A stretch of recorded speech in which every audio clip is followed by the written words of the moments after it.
بسم اللہ الرحمن الرحیم۔ اللہم صلی علی محمد وآلہ وصحبہ وبارک وسلم۔ جیسا کہ آپ کو معلوم ہے کہ میرا تعلق ایک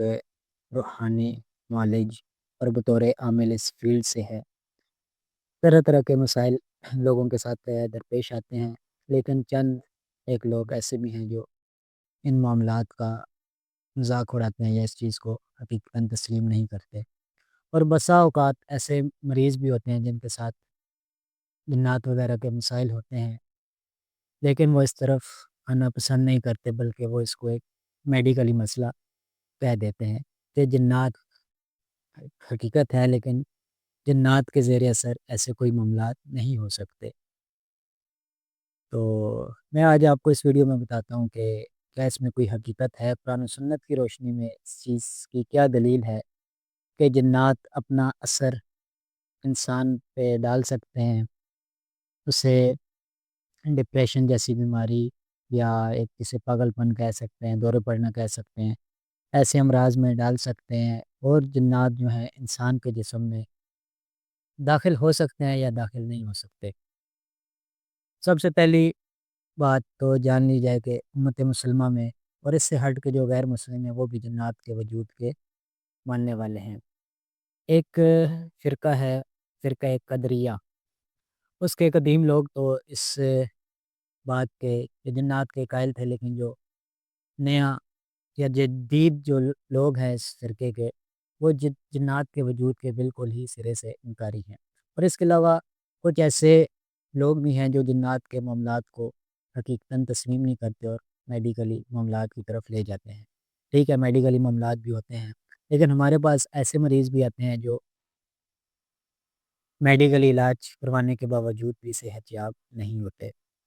تو جب ان کی تشخیص کی جاتی ہے یا کسی بھی اچھے عامل کے پاس جب جاتے ہیں، ان کا روحانی علاج کیا جاتا ہے، جادو جنات کے معاملات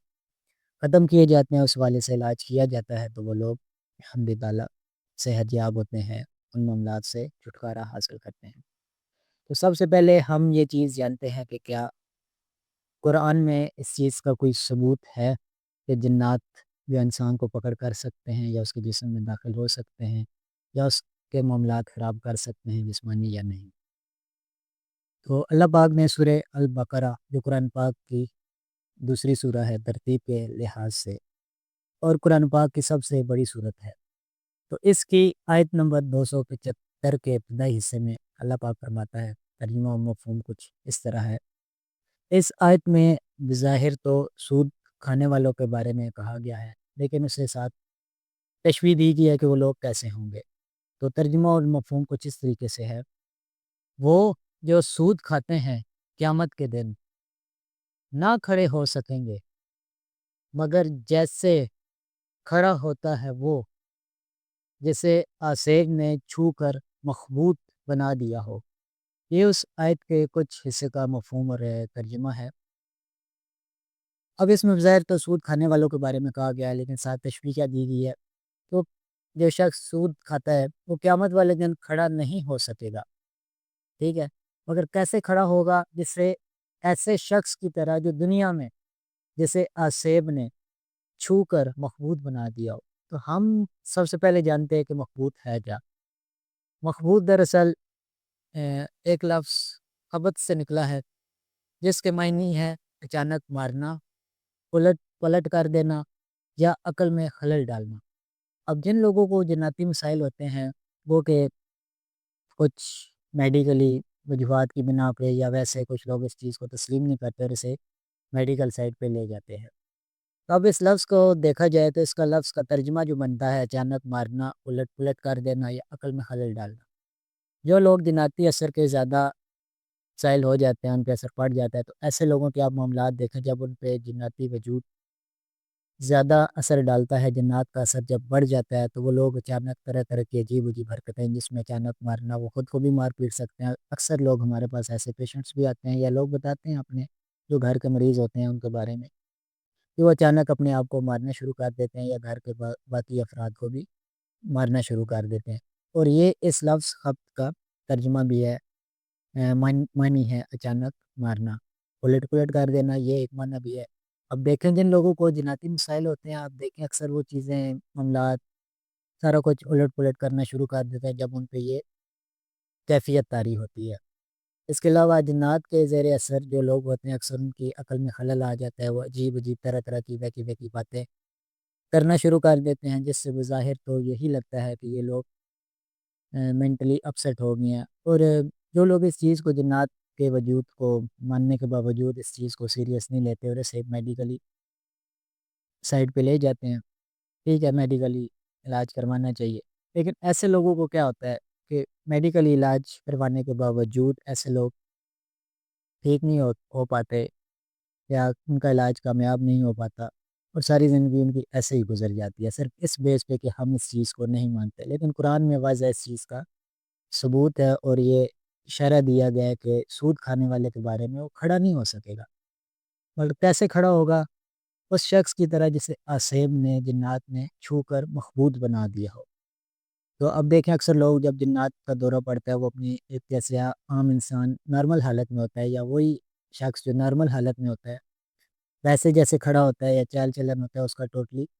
چینج ہو جاتا ہے۔ تو یہ لفظ خبت ہے، اور خبت سے ہی مخبوط کا لفظ قرآن پاک میں آیا ہے جس کا ترجمہ ہے۔ تو مخبوط سے مراد ایسا شخص ہوتا ہے جو جس پر شیطانی جناتی اثر ہو، اور جو شخص اپنے ہوش و حواس میں نہ رہے، جس کی کیفیت غیر معمولی ہو، تو ایسے شخص کا ذکر یا ایسی چیزوں کا ایسے معاملات کا ذکر قرآن پاک میں واضح طور پہ موجود ہے، اور علماء کی کثیر تعداد اس ترجمہ اور مفہوم سے تفسیر میں یہی چیز بیان کرتی ہے کہ جنات کے اثر کی وجہ سے ہے، اور ایسے شخص کا ذکر قرآن پاک میں بھی آیا ہے۔ اور اس سے ہٹ کے ایک حدیث مبارکہ ہے جو کہ بخاری مسلم شریف میں اور اس کے علاوہ دیگر کتب میں بھی ہوگی۔ حدیث کا ترجمہ اور مفہوم کچھ اس طریقے سے ہے کہ شیطان بیسیکلی کیا ہے، قوم جنات میں سے ہے، وہ کوئی علیحدہ مخلوق نہیں ہے، اور نہ ہی وہ فرشتوں میں سے تھا۔ وہ فرشتوں کو پڑھاتا تھا اپنے علم کی بنیاد پہ، ٹیچر تھا ان کا، لیکن وہ قوم جنات میں سے تھا۔ تو اس کے بارے میں حدیث کا مفہوم کچھ اس طریقے سے ہے کہ شیطان انسان کے جسم میں خون کی طرح گردش کرتا ہے، تو جو چیز خون میں گردش کر سکتی ہے ظاہر سی بات ہے وہ جسم میں داخل ہو کے ہی کرتی ہے۔ اب ظاہر دیکھا جائے تو کوئی رگوں میں کوئی سوراخ یا ایسا کٹ وغیرہ تو کچھ نہیں ڈلتا، لیکن حدیث میں واضح فرمایا گیا ہے کہ وہ خون میں گردش کرتا ہے، خون کی طرح انسانی جسم میں۔ تو یہ دو چیزیں ابھی سامنے رکھی گئی ہیں جو اس چیز پہ دلالت کرتی ہیں کہ جنات انسانی معاملات کو کس طریقے سے گڑبڑ کرتے ہیں، ڈسٹرب کرتے ہیں۔ تو ہمارے پاس آتے ہیں مریض، اس کے علاوہ اکثر بیشتر لوگ ہوتے ہیں جو اس چیز کو نہیں مانتے، اور ایک میڈیکلی بیماری کہہ کے اپنے گھر والوں کو اس اذیت سے گزارتے رہتے ہیں۔ الحمدللہ آستان عالیہ ویسیہ قادریہ واقع تحصیل ٹیکسلا ضلع راولپنڈی میں ایسے امراض کا، روحانی امراض یا جو جادو جنات کے مسائل ہوتے ہیں، ایسے لوگوں کا بحمد تعالیٰ مکمل علاج کیا جاتا ہے۔ اگر آپ کو ویڈیو اچھی لگے تو ضرور لائک کریں، سبسکرائب کریں اور کمنٹ بھی کر دیں، اور مزید ویڈیو کے لیے چینل کو سبسکرائب بھی کریں۔